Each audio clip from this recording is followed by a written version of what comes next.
on and go with me. Come on over to my place. Welcome to my channel. Make sure you hit the like button, share, and subscribe. In 1982, charismatic soul singer Teddy Pendergrass was at the peak of his career when he slammed his Rolls Royce into a tree, leaving him paralyzed from the chest down. Though there were no other vehicles involved in the crash, there was a passenger in Pendergrass's car. In the wake of the accident, questions emerged about this mystery woman. Her name was Tanika Watson, a nightclub performer and transgender woman. At first there were rumors and speculation about the cause and details surrounding the accident, but Pendergrass remained focused on his recovery and his music. Watson, too, kept quiet. In fact, in the 30 years since the accident, Watson has rarely spoken about what happened that day or about the nature of her relationship with Pendergrass. Now in an interview, well, this was a while back, she did an interview with Oprah. Like many Pendergrass fans, Watson admired the popular artist. Teddy was a big star, she remembers. His music was always playing. You couldn't get any bigger than he was, and he was a very handsome man, I must say. Back then, Watson, a former sex worker, lived near the studio where Pendergrass recorded his music, and one day she saw him walking down the street. He called me over to his car. It was a Rolls Royce, Watson says. I thought he was a PIMP because I wasn't used to people really having Rolls Royces. Instead of talking with Pendergrass, Watson says she ran away. The other time they met was at a popular club in Philadelphia, where Watson was working as a nightclub entertainer and model. The two struck up a conversation, and when Watson said it was time for her to go home, Pendergrass offered her a ride. That's when both of their lives would change. First, the car started speeding up really fast, and I was wondering, was he driving fast? But he wasn't. It was out of control, Watson says. Then I noticed he was struggling with the wheel, and all of a sudden I heard this great big bang. The next moments were a blur. The next thing I knew, the press was there, she says. Watson was relatively unhurt.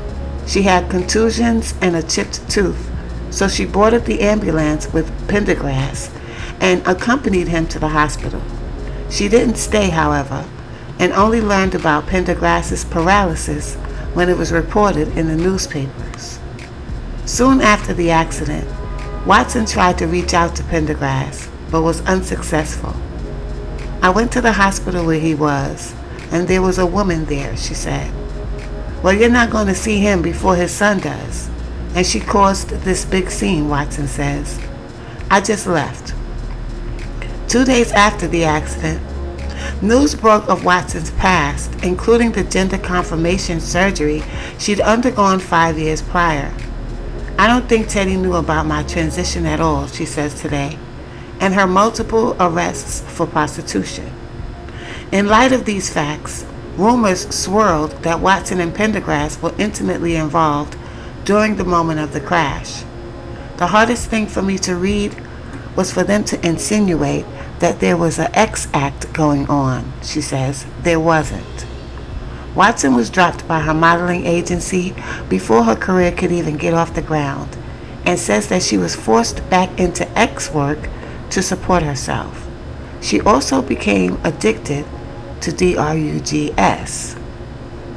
The doctor started giving me Valium, and the Valium made me feel like I could deal with things better. I got hooked on them, Watson admits. I became strung out on drugs later. In 2002, Watson finally got her chance to meet with Pendergrass. Someone called me that knew Teddy's mother, and they said, Tanika, you have to get here quick because Teddy's mother wants to see you. So I got myself together and went to where his mother was. She said, if you want to talk to Teddy, he's out in the car. That's when Watson and Pendergrass came face to face for the first time in 3 decades.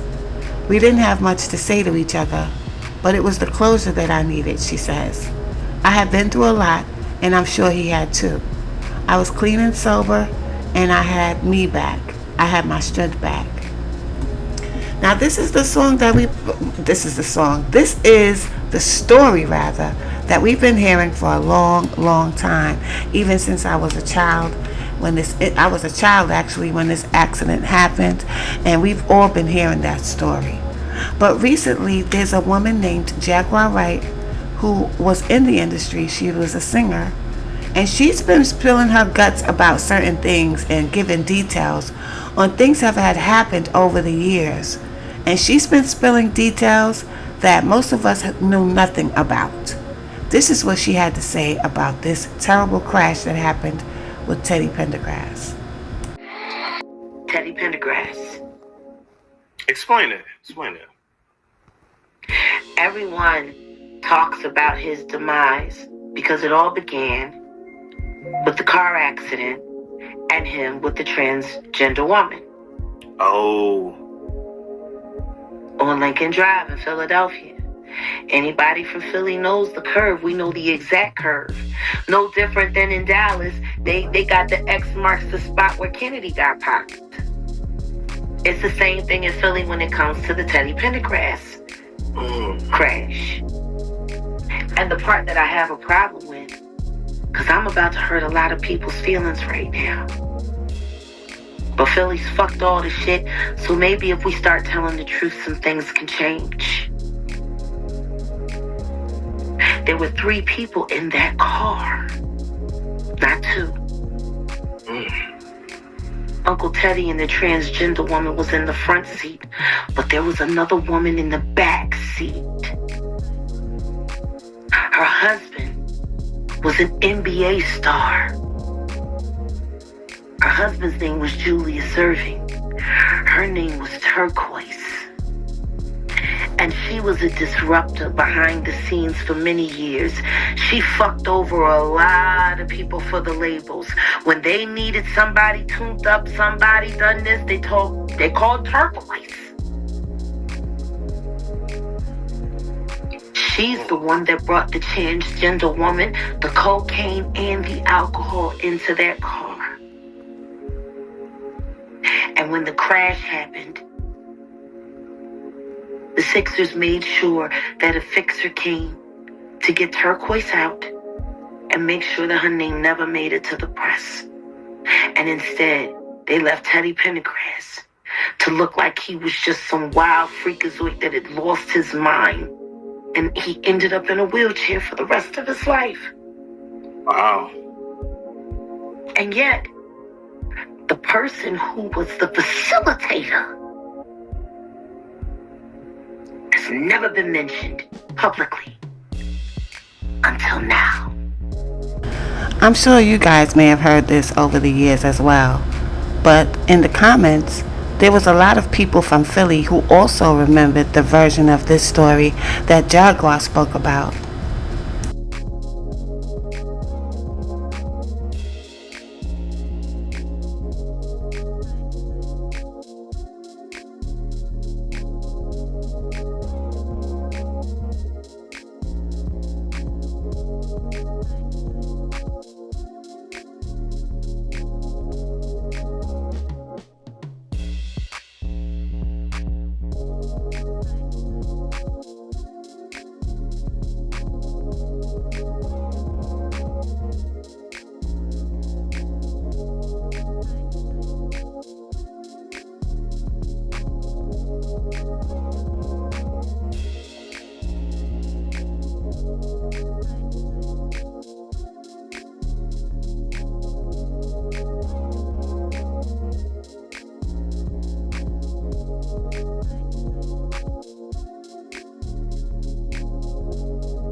Now this is all hearsay, but it's very interesting nonetheless.